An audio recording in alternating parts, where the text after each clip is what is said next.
Hey guys, Chaseboz here, and today I'm going to be showing off my Enderman /XP farm. So someone dropped a comment in one of my videos asking me if I could show him a good XP farm using a zombie spawner. And I said to him, well, the problem is zombie spawners aren't actually that good for XP. So I asked him if it'd be okay if I showed him off my XP farm that I use in my world. And he said, yeah, that'd be great. So here's the video, guys.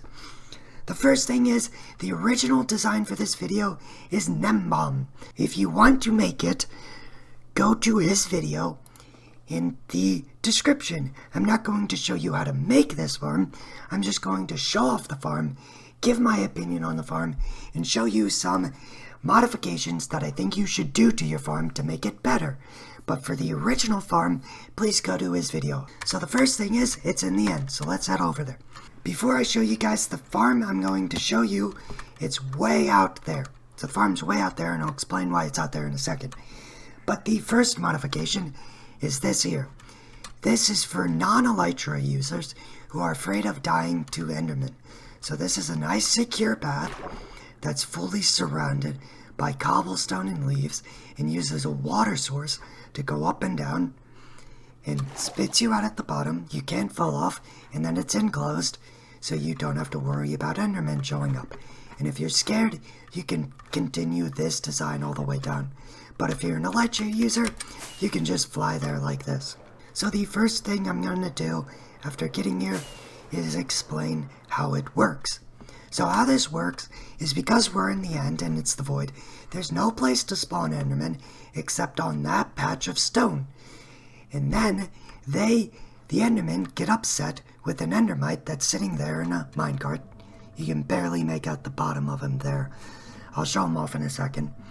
They can't see whether trapdoors are open or closed. They think trapdoors are open, so they try and hit them. They fall into the kill chamber. Let me show off the XP farm now.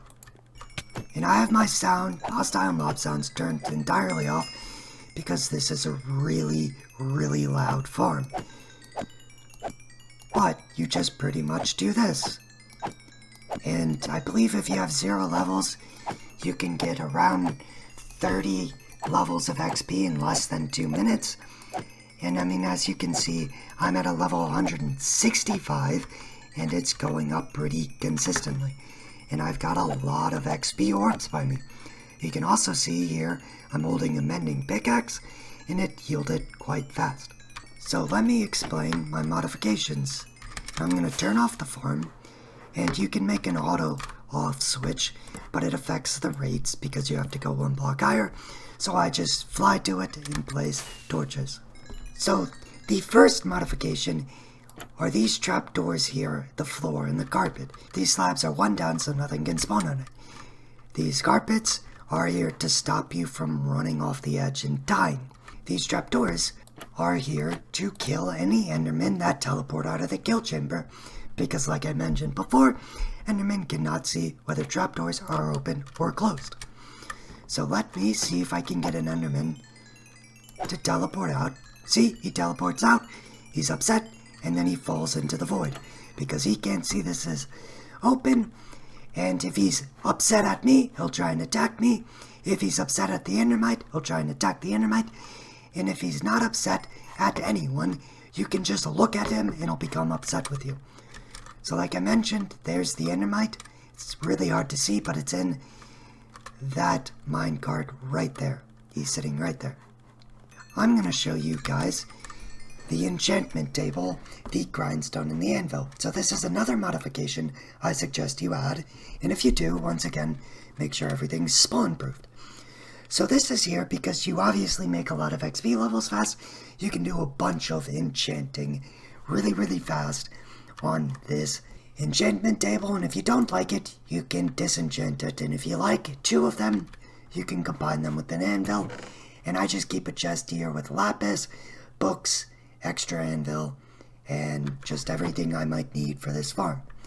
And ignore these shulkers and anvils. They are just here because I'm working on a project currently. So here's the kill chamber, and this is, in my opinion, the most important mod that I have done to this, And even if you disregard every other mod that I showed you in this, please make this one. It will make your life a lot better. So as you can see here, there's hoppers here. Each one of these hoppers is pointing into a dropper. You see one here. We got one underneath this, one underneath that, one underneath this, and two over here. And I'll show off the ones on the side. So these droppers are hooked up to this redstone clock. So this redstone clock powers them, which powers the repeaters to drop things immediately. So what this is for is when the Endermen die, they drop Ender Pearls, and you're obviously killing a lot of Endermen really fast, and you can't be picking up all the Ender Pearls. So this is just a quick and easy way to get rid of all the Ender Pearls that show up, so you don't have to do it manually or worry about crashing your game. So the clock is your simple repeater clock. You've got one repeater facing this way, one repeater facing this way, two dust on either side.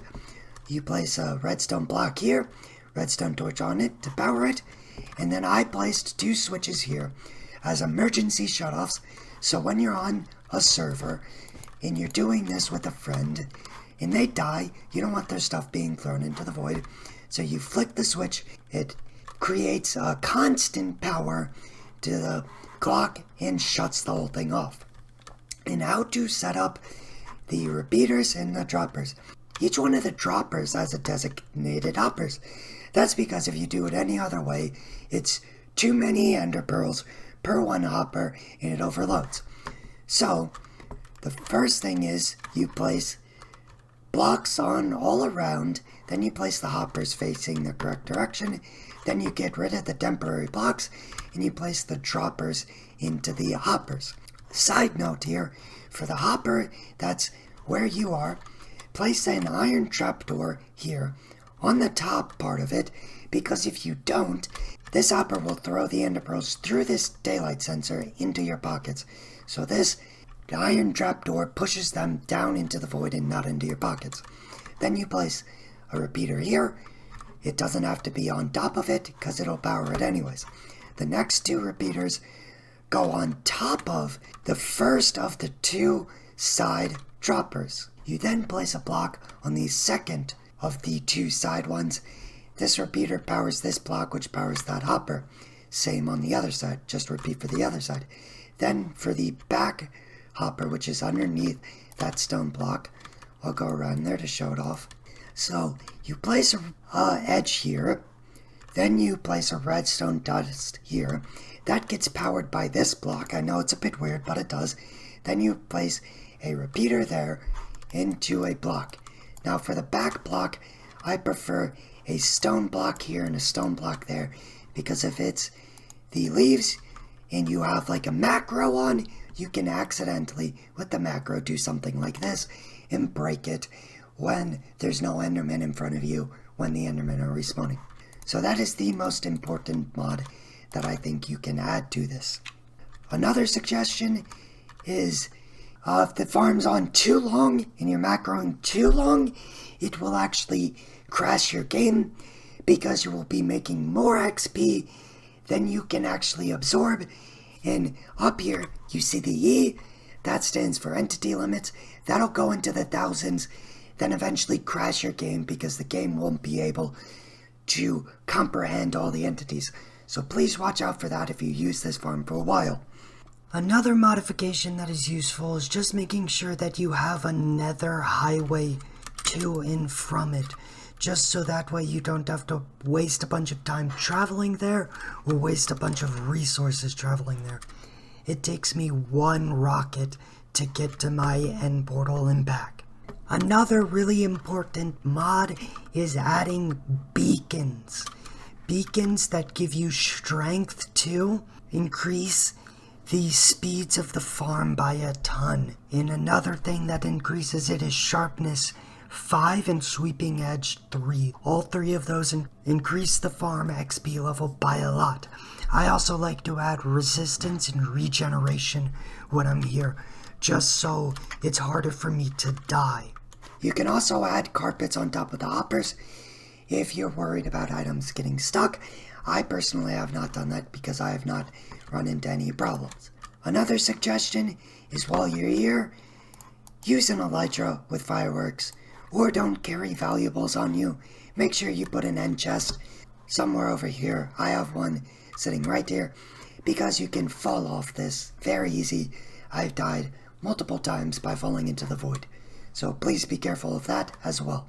The last modification is just a simple anvil right behind you, right here, so you can do a bunch of repairs or whatever it may be right behind you.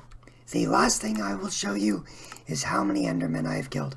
So I've killed around 100,000 Endermen, so you can know that this farm is absolutely insane if I've killed 100,000 Endermen using it. Alright, thank you guys so much for joining me.